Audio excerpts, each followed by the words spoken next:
Bienvenidos hermanos a una clase más, nuestra última clase en cuanto al tema de la soteriología y que va a encerrar todo lo que hasta el momento hemos podido estar estudiando en relación a ella, que son aspectos, como lo decía en la primera clase introductoria, generales, muy básicas, porque igualmente el tiempo de la materia no nos da para profundizar más, pero que son aspectos básicos que nos van a ayudar para hacer todo estudio soteriológico que vayamos a hacer de ahora en adelante, de manera profesional, de manera más profunda. Esos aspectos son la estructura de todo el estudio de la soteriología y bueno, espero que les ayude mucho en el futuro, en todo lo que ustedes realicen. Y bueno, vamos a iniciar con nuestro último tema, que como les decía el video pasado, es sobre la teología decretal. Y básicamente en la clase pasada estuvimos hablando acerca de la depravación total del hombre. En esta vamos a hablar acerca de la elección del hombre. Ya hemos visto que bajo la depravación entonces vimos aspectos relevantes. Ahora bajo la elección vamos a ver algunos decretos en cuanto a la salvación. Y pues necesitamos iniciar definiendo qué es elección. Elección es la doctrina de la salvación que estudia la forma en que Dios decide salvar a unos y dejar en su justa condenación a los demás.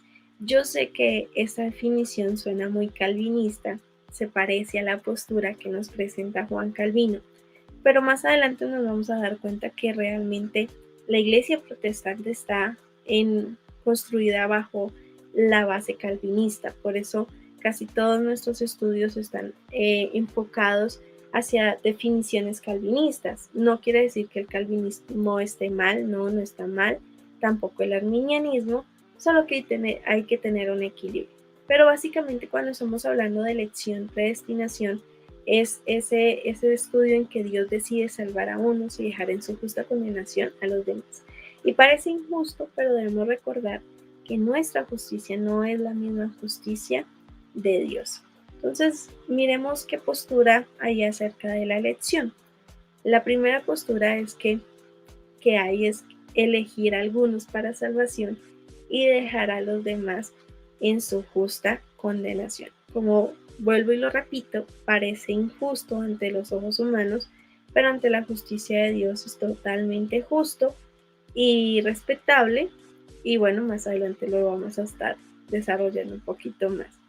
Crear a todos los seres humanos, que fue algo que sucedió, pero antes de la creación vino la elección, la predestinación, permitir la caída del ser humano, que fue lo que pasó en el huerto del Edén, proveer la salvación para toda la humanidad, que fue lo que hizo Dios sacando al hombre del huerto del Edén para poner su plan de salvación a través de su Hijo Jesucristo en marcha y aplicar la salvación para toda la humanidad a través de la muerte del Señor Jesucristo en la cruz del Calvario y su resurrección al tercer día. Entonces fíjense que aquí dentro de la postura de la elección vemos todo el plan de redención y todo el plan de salvación en, pasta. Aquí está clarito la elección, la creación, la caída, la provisión de la salvación y la aplicación de la salvación. Y fíjese que la elección es para algunos, pero la salvación es para toda la humanidad.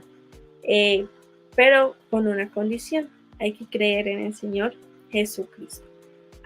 Debemos saber que hay varias escuelas de pensamiento en referencia a esta teología decretal, y vuelvo y le digo, el calvinismo tiene una base muy profunda en cuanto a la iglesia protestante, porque realmente cuando nosotros vemos la historia, Martín Lutero realmente sí fue el padre de la reforma, pero Martín Lutero pues colgó las 95 tesis, pero no trascendió más allá.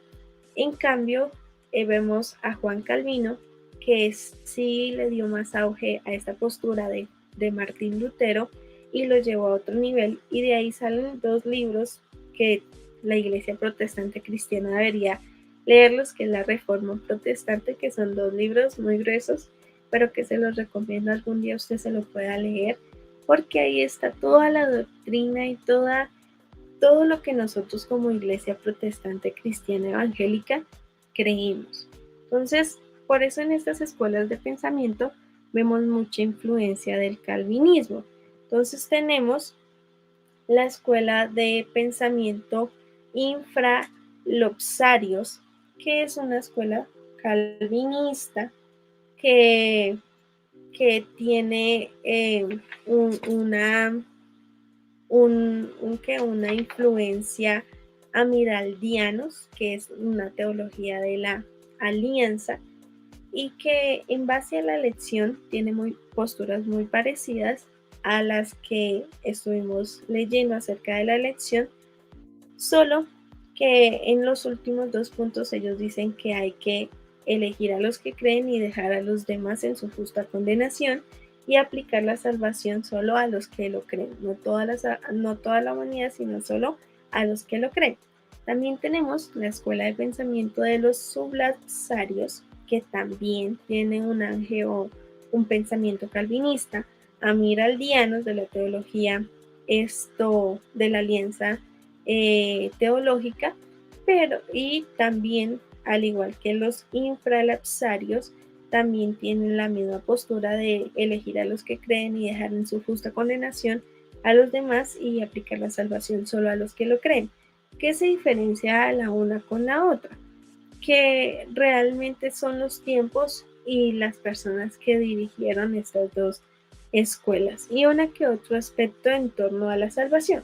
Por otro lado, tenemos a los supralapsarios, que fue otra escuela de pensamiento con un pensamiento calvinista, pero que habla acerca de los elegidos, no de los que creen, sino de los que fueron elegidos. Aquí ya el concepto cambia.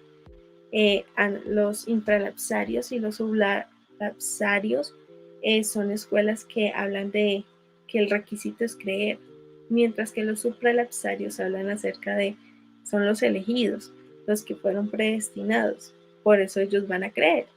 Y por otro lado, pues tenemos la escuela de pensamiento de los arminianos, que ya estuvimos hablando un poco de ellos acerca de su influencia del semipelagianismo, que hablan acerca también de los que creen y cómo la salvación se aplica a todo el mundo.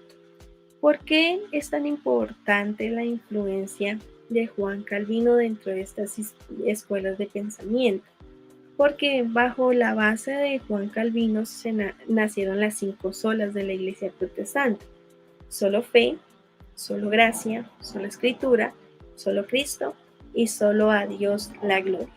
Entonces, estas 5 posturas son muy importantes para la Iglesia protestante, porque son nuestra estructura dentro de todo el trabajo soteriológico que se desarrolla en ella. Por eso es que las escuelas de pensamiento tienen tanta influencia del pensamiento calvinista. Ahora necesitamos hablar acerca de los decretos de salvación. Y cuando nosotros estamos hablando de los decretos de salvación, son doctrinas que nacen a raíz de la soteriología, que son 13 en específico, y que deben tener elementos claves, ¿no? Para poderlas definir. ¿Qué elementos claves deben tener cada uno de estos decretos de salvación? El primer elemento es la provisión, el provimiento que viene de parte de Dios. El segundo elemento que debe tener es el beneficiado, que en este caso son los hombres. Y el tercer elemento es el ejecutador, que en este caso es Jesucristo. Cada uno de estos 13 decretos debe tener estos 3 elementos: a Dios, a los hombres y a Jesucristo. Unos incluyen al Espíritu Santo también como parte del ejecutador del decreto donde se menciona. ¿Cuáles son esos 13 decretos y cuáles son su orden? Entonces tenemos la gracia, la sustitución, la propiciación, la expiación, la justificación, que si usted ya realizó su trabajo teológico se va a dar cuenta que es solo una de las ramas de la salvación, la justificación, y cuánta verdad podemos encontrar en la Biblia acerca de esto Creo que este trabajo teológico acerca de la justificación y más en el libro de Romanos ha sido de un aprendizaje brutal, como diríamos aquí. Hemos avanzado, se ha aprendido muchísimo y nos hemos dado cuenta que la salvación es mucho más grande de lo que nosotros mismos nos imaginamos. Tenemos también el decreto de la redención, adopción, fe, arrepentimiento, regeneración, reconciliación, santificación y glorificación. Así que vamos a comenzar a definir cada una de ellas. Iniciamos con la gracia. Efesios 2, 8 y 9 dice, porque por gracia sois salvos por medio de la fe, y esto no de vosotros, pues es de don de Dios, no por obras, para que nadie se gloríe. Entonces la gracia es la doctrina de la salvación donde Dios, primer elemento, provee a los hombres, segundo elemento, el regalo de la salvación al que por sus actos no eran merecedores por medio de la fe en Jesucristo, tercer elemento. Fíjese que cada definición va a tener estos tres elementos. Entonces, básicamente la gracia es ese regalo inmerecido que recibió todo hombre y mujer y que es la salvación que la recibimos por medio de la fe en Jesucristo. El segundo decreto es la sustitución, que es la doctrina de la salvación donde Dios coloca el peso faltante a través de su Hijo con el propósito de relacionarse con el ser humano. Recuerdan que dentro del ser y el hacer hablamos acerca de que Jesús negoció el precio de nuestra liberación ante el pecado de la muerte. Eso fue lo que pasó. Él negoció, pero a la par sustituyó nuestro precio y Él fue el que pagó el precio. Él fue el que tomó nuestro lugar para que todo hombre y mujer pudiera recibir la salvación. Tenemos la propiciación, que es la doctrina de la salvación, que explica cómo Dios a través de su sacrificio, como a través del sacrificio de Cristo, apacigua su ira causada por el pecado del ser humano. Mire, mi hermano, que en el Antiguo Testamento, cuando se realizaban el día de la expiación y se derramaba la sangre del cordero, el sacerdote tenía que ir hasta el altar de la propiciación, que era el mismo arca que estaba en el lugar santísimo, y derramar la sangre del cordero el día de la expiación para que se apaciguara la ira de Dios. Eso se hacía con un animal inocente una vez al año. Ahora, a través del sacrificio de Cristo, esa sangre fue derramada por Cristo como sumo sacerdote y por Cristo como cordero, ofreciendo su sangre para que la ira de Dios fuera apaciguada. Pero solo se necesitó de un sacrificio para toda la humanidad y para siempre. A eso se refiere cuando habla de la propiciación, como Él fue ese cordero que se ofreció para ser propiciación ante el Padre. Tenemos la expiación, que es la doctrina de la salvación, que explica la forma en la cual Dios ofrenda a su Hijo como sacrificio con el fin de purificar a la humanidad elegida de su pecado y pueda ser agradable a Dios. Entonces, mire que el aspecto, la propiciación apaciguaba la ira, pero la expiación era la que cubría los pecados. Entonces, a través del sacrificio de Cristo no solo fueron cubiertos nuestros pecados, sino fueron arraigados de la vida del ser humano para que éste pueda ser agradable ante los ojos de Dios. Es algo que hasta el momento no se ha cumplido a cabalidad en la vida del ser humano, pero cuando Cristo venga por su iglesia se va a cumplir, donde nuestros pecados serán arraigados por completo y ustedes y yo podemos estar cara a cara con el Señor. Continuamos. La justificación, que fue el trabajo que ustedes estuvieron desarrollando, es la doctrina de la salvación que explica cómo Dios, por medio de Jesucristo, absuelve al ser humano del pecado imputado y lo declara justo. A través del sacrificio de Cristo, el hombre en ese tribunal donde estaba siendo acusado es declarado justo por medio del sacrificio del Señor Jesucristo. Tenemos Por otro lado, la redención, que es la doctrina de la salvación que explica la forma en que el Padre provee a Cristo como redentor para que el ser humano sea rescatado de la condenación eterna a causa de su pecado. Volvemos a lo mismo al tema de la Biblia, de que la Biblia habla de la redención del hombre y cómo Dios entregó a su Hijo para que la humanidad completa fuera redimida por Cristo. Y todo fue un plan preparado desde el Antiguo Testamento, manifestado en el Nuevo, en los Evangelios, y cómo es un mensaje que trasciende hasta los últimos días de la tierra. Seguimos, continuamos. Vamos con adopción. Es la doctrina de la salvación que explica el acto amoroso de Dios para con los elegidos, haciéndolos parte de su familia por medio de Jesucristo por puro afecto de su voluntad. Mire que cuando se cree en el Señor Jesucristo y se acepta a Él, hacemos parte de la familia de Dios. Pablo usa la palabra que no somos como hijos, esos hijos que entran así y sin derecho alguno, sin derecho a poder hablar o coger o comer, sino que somos hijos, y no solo cualquier hijo, sino que nos convertimos en hijos herederos juntos con Cristo. Entonces, Dios a través de la salvación nos adopta para ser parte de su familia, y todo esto lo hace por puro afecto a su voluntad. No porque el ser humano sea perfecto, sino porque la voluntad de Dios es buena y perfecta todo el tiempo. Continuamos. El siguiente decreto es la fe, que es la doctrina de la salvación que explica cómo se produce una plena convicción de la revelación de Dios a través de Cristo y su acción salvífica en la humanidad. La fe nos lleva, mi hermano, a que usted y yo creamos plenamente en el sacrificio del Señor Jesús. Tenemos la doctrina del arrepentimiento, que es la doctrina de la salvación, que explica cómo Dios, por medio del Espíritu Santo, convence de pecado, justicia y juicio a la humanidad escogida para salvación en Cristo Jesús.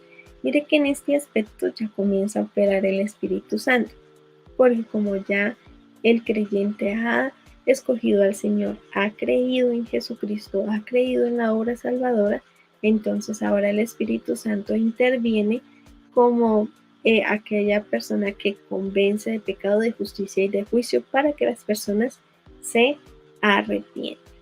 Tenemos la doctrina de la regeneración, que es la doctrina de la salvación que explica la obra purificadora y transformadora de Dios, dando vida por medio del Espíritu Santo al que cree en Jesucristo. Aquí usted y yo, mi hermano, somos transformados por Dios para llevar una vida de santidad, para llevar una vida conforme al ejemplo que nos dio nuestro Señor Jesucristo. Tenemos la doctrina de la reconciliación, que es la doctrina de la salvación que explica cómo a través de Cristo se restaura la relación de Dios con los hombres sin considerarles sus pecados pasados. Quiere decir que Jesús fue ese puente para que la relación que se había roto en el huerto de Edén por causa del pecado del hombre se restaurara a través del sacrificio del Señor Jesucristo. Tenemos la santificación, que es la doctrina de la salvación, que explica cómo se produce la separación a Dios del creyente a través del nuevo nacimiento en Cristo Jesús y la obra santificadora de Cristo. En el camino, mi hermano, vamos a ser santificados, bueno, ya somos santificados por el Espíritu Santo para poder tener esa relación a través del nuevo nacimiento con Dios, para ser esas personas que fuimos diseñados desde antes de la fundación del mundo a imagen y semejanza de Dios. Y por último, tenemos la glorificación, que es la doctrina de la salvación que describe la extracción final del pecado de la vida del creyente por la victoria de Jesucristo sobre la muerte. Va a ser ese hecho cuando Cristo venga por su iglesia, nos lleve al cielo y usted y yo vamos a estar glorificados, transformados. Pablo habla acerca de vamos a ser transformados, vamos a disfrutar en nuestro cuerpo, alma y espíritu de ser glorificados en el Señor, de ser transformados por su presencia y donde ya no tendremos más pecado alguno, sino que viviremos una eternidad con Él. Entonces estas son las 13 doctrinas de la salvación y bajo estas doctrinas se rige toda la soteriología. Toda la teología de la salvación se rige bajo esos 13 conceptos y son 13 conceptos que se extienden a lo largo de la palabra.